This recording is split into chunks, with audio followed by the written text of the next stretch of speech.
News के द्वारा ही आएगी। न्यूज अगर बाजार के अंदर ना हो ना और आपको ना पता लगे तो आपको पता नहीं लगने का हो क्या रहा है। हमारे लिए वो जानना इतना महत्वपूर्ण नहीं है कि कंपनी बोनस दे रही है, कंपनी स्प्लिट दे रही है, कंपनी डिविडेंड दे रही है। तो वो स्थितियां नहीं समझनी है हमें समझना है कि कंपनी जो वर्क कर रही है उसके अंदर, फिर बता रहा हूँ विस्तार क्या कंपनी वर्क करती है, उसके अंदर तेजी या गिरावट से हम उसकी क्षमता नहीं जान सकते। क्षमता जानेंगे कैसे? जब कोई न्यूज आती है वो हमें बताती है।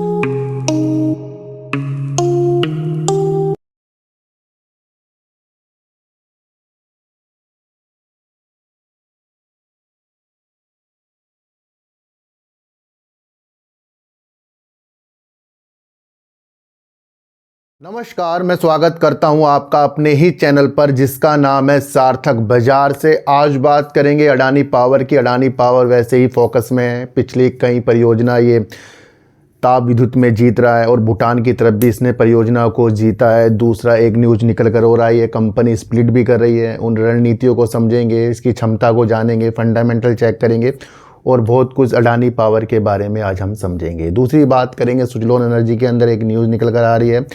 तीसरी बात करेंगे मोतीलाल ओसवाल ने कोल इंडिया की खरीद की रेटिंग दी है। खरीद की रेटिंग तो मोतीलाल ओसवाल ने या और कई लोगों ने भी सुजलोन एनर्जी की तरफ भी देखी थी ना। तो वो स्थितियां नहीं समझनी है हमें समझना है कि कंपनी जो वर्क कर रही है उसके अंदर, फिर बता रहा हूँ विस्तार क्या कर रही है। ये बहुत इंपॉर्टेंट होता है ना।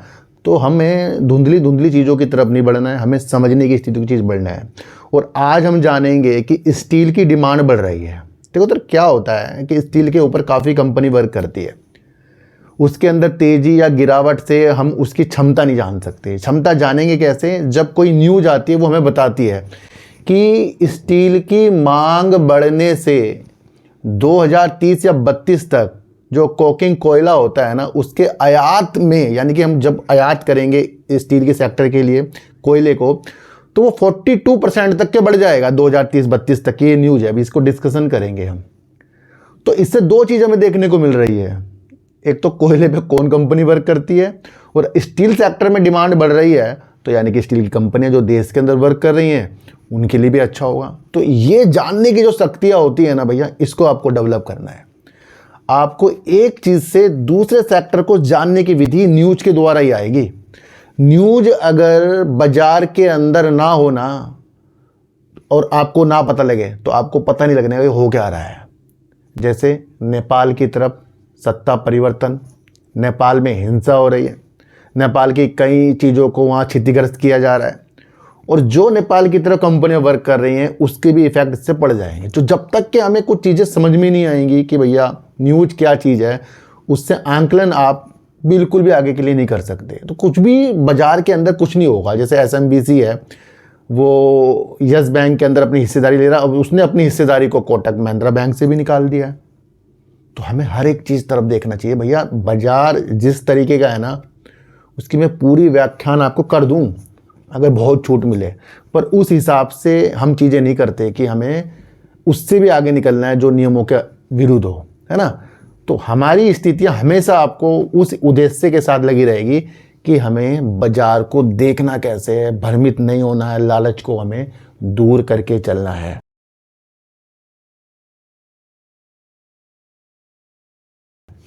पहली न्यूज लेंगे अडानी पावर की। अडानी की न्यूज लेने से पहले समझेंगे कि अडानी पावर के ऊपर जो बीते दिनों मैंने आपके लिए कई वीडियो बनाई है, उसके अंदर कुछ क्षमता भी मैंने आपको बताई थी। फिर से उस क्षमता को याद रखेंगे, क्योंकि क्षमता ही हमें किसी भी कंपनी को जानने के लिए प्रेरित करती है कि वो कंपनी कैसी है और कैसी नहीं है। तो सबसे पहले अगर एक न्यूज़ या मतलब एक चीज़ को मैं बताऊं तो अडानी पावर की वर्तमान स्थापित बिजली उत्पादन क्षमता 18,150 मेगावाट है, यानी कि 18.15 गीगावाट है। कंपनी का लक्ष्य वित्त वर्ष 2032 तक अपनी कुल उत्पादन क्षमता को लगभग 41.9 गीगावाट तक बढ़ाना है। ये सबसे इंपॉर्टेंट पार्ट मैं आपको बता रहा हूँ। ये जो 41.9 गीगावाट है ये 2032 तक के बढ़ाना है, क्योंकि इससे और कंपनी विस्तार करेगी, जो कि वित्त वर्ष 2025 में 17.6 गीगावाट से काफ़ी अधिक है। अडानी पावर की स्थापित क्षमता जैसे मैंने आपको बताया इतनी है। ये क्षमता गुजरात, महाराष्ट्र, कर्नाटक, राजस्थान, छत्तीसगढ़, मध्य प्रदेश, झारखंड और तमिलनाडु में स्थित 12 ताप विद्युत संयंत्रों में फैली हुई है। हमारे लिए वो जानना इतना महत्वपूर्ण नहीं है कि कंपनी बोनस दे रही है, कंपनी स्प्लिट दे रही है, कंपनी डिविडेंड दे रही है। अगर हमें पता ही नहीं लगे कि जिस कंपनी के बारे में हम स्प्लिट से खुश हो रहे हैं वो कंपनी का वर्क क्या है, कितनी उसकी क्षमता है, तो फिर क्या हमने बाजार के अंदर समझा है। बहुत से लोग आप स्प्लिट की न्यूज़ देख लेंगे, भैया ये समझो कि क्षमता कितनी और कितनी वो बढ़ाएगा। दूसरी स्थिति को अगर हम देखें तो कंपनी का मार्केट कैप अगर हम देखें 2,40,847 करोड़ रुपए करीब का है। करंट प्राइस 624 का है, 682 का कंपनी ने हाई लगा रखा है, 431 रुपये कंपनी का लो है, ये आप समझ कर चलना। अगर जून 2025 की अगर हम सेल देखें तो 14,109 करोड़ की सेल है और 3,305 करोड़ का कंपनी ने प्रॉफिट कर रखा है। रिजर्व भी अगर हम कंपनी के पास देखें तो अधिकतर बढ़ रहा है, जो 52,490 करोड़ का है। और अगर हम उधार की बात करें, कंपनी के पास 39,495 करोड़ रुपए करीब का उधार है। और अगर हम प्रमोटर की बात करें तो कंपनी के अंदर लगभग 74.96% के प्रमोटर हैं। और अगर हम एफआईज की बात करें तो कंपनी के अंदर 12.46% के एफआईज हैं जिन्होंने अपनी होल्डिंग को बढ़ाया है। डीआईएस ने भी अपनी होल्डिंग को बढ़ाया, पब्लिक ने अपनी होल्डिंग को कम किया, 10.82% के हैं। अब उस न्यूज़ को देखते हैं जो आज निकल कर आई है। अडानी पावर को एमपीपीएमसीएल से 1600 मेगावाट की ताप विद्युत परियोजना मिली, 21,000 करोड़ रुपए का निवेश होगा। देखो सर, ये आपके लिए बहुत महत्वपूर्ण है कि कंपनी जगह जगह अपनी परियोजना के लिए बोली जीत रही है। ये पिछले 12 महीने में कंपनी को प्राप्त 5वां प्रमुख विद्युत आपूर्ति ऑर्डर है, जिससे कुल आवंटित क्षमता 7,200 मेगावाट हो गई है। कंपनी के एक बयान में कहा गया है कि अडानी पावर को गुरुवार को एमपीपीएमसीएल के एक लेटर ऑफ अवार्ड एलओए पर प्राप्त हुआ है, जिसमें ग्रीन शू ऑप्शन के तहत 800 मेगावाट अतिरिक्त क्षमता का ठेका दिया गया है। बयान के अनुसार भारत की निजी क्षेत्र की सबसे बड़ी ताप विद्युत उत्पादन कंपनी अडानी पावर लिमिटेड को हाल ही में संपन्न निविदा प्रक्रिया के तहत MP power management company limited द्वारा कुल 1600 मेगावाट क्षमता का ठेका दिया गया है। देखो सर, ये समझना हमारे लिए बहुत इंपॉर्टेंट है कि कंपनी की स्थितियां बहुत मजबूत हो रही है। दूसरा, अभी मैं आपको एक चीज़ और बताऊं कि इसने भूटान की तरफ भी 6,000 करोड़ रुपए के निवेश की स्थितियां बताई, जो जल विद्युत की तरफ हो गई, भूटान की तरफ। और इससे पहले भी मैंने आपको बताया था कि भैया छोटी छोटी कंपनियां बड़ी बड़ी परियोजना नहीं पकड़ सकती, पकड़ेगी वही जिसके पास ज़्यादा पैसा है, ज़्यादा क्षमता की स्थितियाँ हैं। एक चीज़ मैं अगर आपको और बताऊं तो जैसे परमाणु ऊर्जा की स्थितियाँ बढ़ रही है ना, उसके अंदर अडानी पावर भी वर्क करने की स्थितियों को खोज रहा है। और ये मैंने आपको बहुत पहले बताया था कि ये परीक्षण करने के लिए चीज़ें देख रहे हैं कि भैया कहाँ कहाँ परमाणु ऊर्जा की स्थितियाँ हैं और किस तरीके से परमाणु ऊर्जा विकसित होती है। तो ये भी आपको समझना चलेगा 2047 तक 100 गीगावाट क्षमता की स्थापित करने की क्षमता भारत की है। और उसके अंदर अकेले अगर मैं आपको बताऊं तो अडानी पावर इसके अंदर 30 गीगावाट परमाणु ऊर्जा क्षमता स्थापित करने की योजना बना रहा है। तो 100 गीगावाट में से 30 तो भैया अडानी पावर की स्थिति ही देखने को मिल रही है। गौतम अडानी ने इस संदर्भ में तारापुर परमाणु ऊर्जा संयंत्र का दौरा भी किया, जैसे मैंने भी आपको बताया, जहां उन्होंने परमाणु ऊर्जा तकनीकी और संचालन की जानकारी दी गई थी। 30 गीगावाट क्षमता का लक्ष्य, कंपनी 30 गीगावाट परमाणु ऊर्जा क्षमता विकसित करने के लिए योजना बना रही है। अंतर्राष्ट्रीय साझेदारी, इस योजना के तहत प्रौद्योगिकी के लिए संभावित अंतर्राष्ट्रीय साझेदारियों भी की जाएंगी। सरकार का लक्ष्य क्या है? 2047 100 गीगावाट का और कंपनी का लक्ष्य खुद 30 गीगावाट का बन रहा है, आप समझ कर चलना।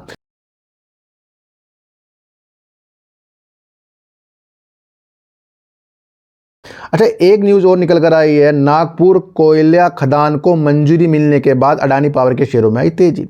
नागपुर में भूमिगत कोयला खनन परियोजना के लिए नियामक अनुमोदन प्राप्त के बाद गुरुवार को बीएसई पर अडानी पावर के शेयर उछलकर 647.55 रुपये के अपने उच्चतम स्तर पहुंच गए। पर बाद में आपको पता ही चीज़ें क्या हुई है, जिसे भूटान में एक नए जल विद्युत उद्यम और कंपनी के पहले स्टॉक विभाजन से निवेशकों का उत्साह बढ़ गया है।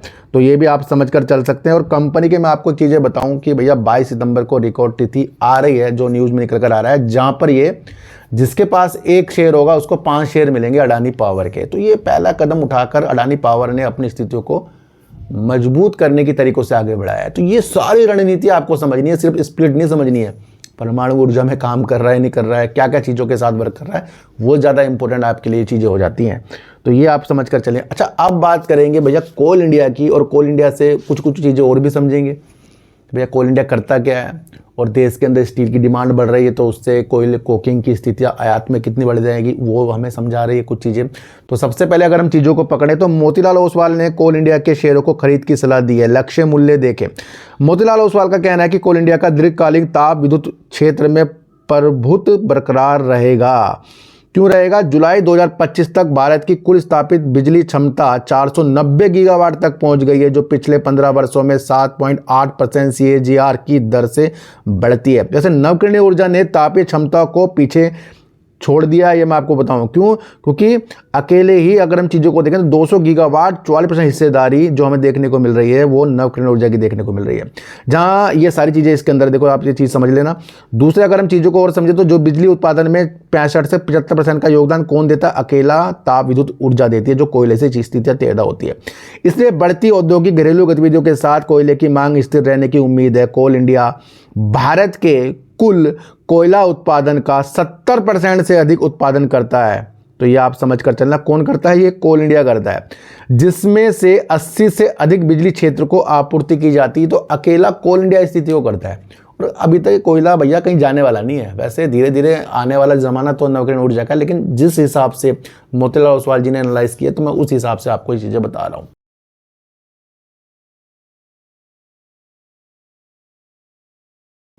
एक न्यूज़ निकल कर हो रही है, इस न्यूज़ को अगर आप समझें तो ये बहुत बड़ी न्यूज़ है। इसे आपको कुछ और चीज़ समझने की चीज़ें मिलेंगी। क्या मिलेंगी? रिपोर्ट के अनुसार स्टील की मांग बढ़ने से क्या है, स्टील की डिमांड बढ़ेगी 2030 तक के, बढ़ती जाएगी मतलब। और स्टील का उत्पादन किस हिसाब से होता है वो आपको पता है, कोयले के हिसाब से होता है। अभी ग्रीन स्टील की स्थितियाँ बहुत कमज़ोर है, लेकिन कोयले से चीज़ें बढ़ती जा रही हैं। तो अगर स्टील की डिमांड बढ़ेगी 2030 तक के, तो वहाँ कोकिंग कोल आयात 42% बढ़ जाएगा। जो हम आयात करेंगे वो 42% बढ़ जाएगा। यानी कि अब हमें ये भी देखना है कि देश के अंदर कौन कोयले के आधारित पर भी कंपनी वर्क करती हैं। तो ये आप समझकर चल सकते हैं। एक नई रिपोर्ट में चेतावनी दी गई कि घरेलू उत्पादन दोगुना होने के बावजूद भारत 300 मिलियन टन के अपने महत्वाकांक्षी इस्पात क्षमता लक्ष्य को पूरा करने के लिए आयाती कोकिंग कोयले पर बहुत अधिक निर्भर है। तो यहाँ दो सेक्टर हमें समझ में आ गए, दो चीज़ें समझ में आ गई। एक तो स्टील की डिमांड बढ़ेगी, और जब स्टील की डिमांड बढ़ेगी तो कोयले की डिमांड अपने आप बढ़ जाएगी, वो आप खुद समझ कर चल सकते हैं। तो एक चीज़ हिसाब से मैं आपको बताऊँ तो संयुक्त रूप से तैयार की गई एक रिपोर्ट के अनुसार इस्पात क्षेत्र की बढ़ती मांग के कारण इस दशक के अंत तक भारत का कोकिंग कोल आयात लगभग 42% बढ़कर 115 मिलियन टन हो जाने की उम्मीद है। तो ये आप समझ कर चल सकते हैं। अच्छा, अब हम ये देखेंगे कि कोयले पर ज़्यादा वर्क कौन करता है। देखो, भारत में कोकिंग कोयले के क्षेत्र में मुख्य रूप से भारत की कोकिंग कोल लिमिटेड BCCL काम करती है। और आपको पता है ये कंपनी किसकी है, किसकी सहायक कंपनी है? ये सरकारी कंपनी जो हमारी कोल इंडिया, उसकी ये सहायक कंपनी है। जो BCCL भारत में कोकिंग कोयले की सबसे बड़ी उत्पादक है। तो यहाँ से इंपॉर्टेंट ये है कि जब स्टील की स्थितियाँ बढ़ जाएंगी तो कोल इंडिया की स्थिति तो अपना हमें देखने को अच्छी मिलेगी, जिसकी स्थापना 1972 में राष्ट्रीयकृत कोकिंग कोयला खदानों के संचालन के लिए की गई थी।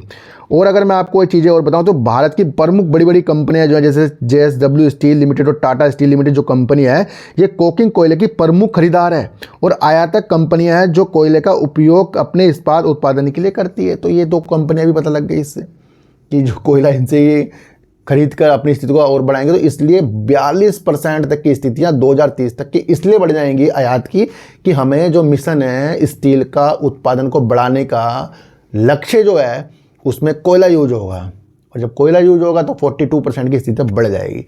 तो इससे हमें दो चीज़ समझने को मिलेगी, वो मैंने आपको बता दिया। अच्छा, अब हम बात करेंगे सुजलोन एनर्जी की, क्योंकि सुजलोन एनर्जी के अंदर एक न्यूज़ निकल कर आ रही है जहां सुजलोन एनर्जी ने ESOP 2022 के तहत 22.37 लाख शेयर आवंटित किए। देखो, एक नियम होता है कि जो भी कंपनी द्वारा जो अपने ही कर्मचारियों को स्थितियाँ के द्वारा शेयर आवंटित करती है, तो एक नियमों के अनुसार चीज़ें होती हैं। तो सुजलोन एनर्जी ने अपनी कर्मचारी स्टॉक विकल्प योजना 2022 के तहत स्टॉक विकल्पों के प्रयोग के लिए करीब 22,37,250 इक्विटी शेयर आवंटित किए। इस निर्णय को निदेशक मंडल की प्रतिभूति निगम समिति ने 10 सितंबर 2025 को मंजूरी दे दी है। फिलहाल आपको सुजलोन एनर्जी के शेयरों के अंदर आप देखने को मिल रही होगी गिरावट, और इसकी कई कई खूबियाँ, कई कई इसकी जो दोष हैं वो भी मैंने आपको बताकर चला हूँ। तो ये आज और कल की नीतियाँ नहीं, ये फ्यूचर की नीतियाँ हैं, जहाँ पर सुजलो एनर्जी नवकरणीय ऊर्जा की तरफ बढ़ती कदमों के साथ आगे बढ़ेगा। फिलहाल और आज और कल की स्थितियाँ आपको कभी भी किसी भी स्टॉक के अंदर नहीं देखनी है, मेरा तो ये मानना है। आपको फ्यूचर देखने हैं और वो फ्यूचर आज की स्थितियों के साथ देखे जाते हैं। गिरावट के और उछाल की स्थितियों के साथ कभी भी कुछ चीज़ें नहीं देखी जाती, इसलिए न्यूज को बहुत समझ कर आपको वर्क करना पड़ेगा। तो सर सच्ची उड़ देखिए, अच्छी उड़ देखिए, समझ कर देखिए, किसी की भी बातों में आपको आना ही नहीं है, चाहे मैं क्यों ना हूँ। अपने एनालाइज को इतना तेज कर लो कि कोई भी आपको शेयरों को हाथ पकड़कर खरीदवा बिकवा ना सके। मेरा कोई टेलीग्राम, कोई व्हाट्सएप ग्रुप नहीं है, ना ही आज तक मैंने बनाया। तो सर चींटी को हटा दीजिए, गाय को रोटी दीजिए और अपने बच्चों को ज़्यादा से ज़्यादा प्यार कीजिए, क्योंकि बच्चे ही आपकी मासूमियत से किस्मत पलटेंगे। तो फिर मिलेंगे आपसे नए वीडियो के साथ, जब तक के लिए नमस्कार।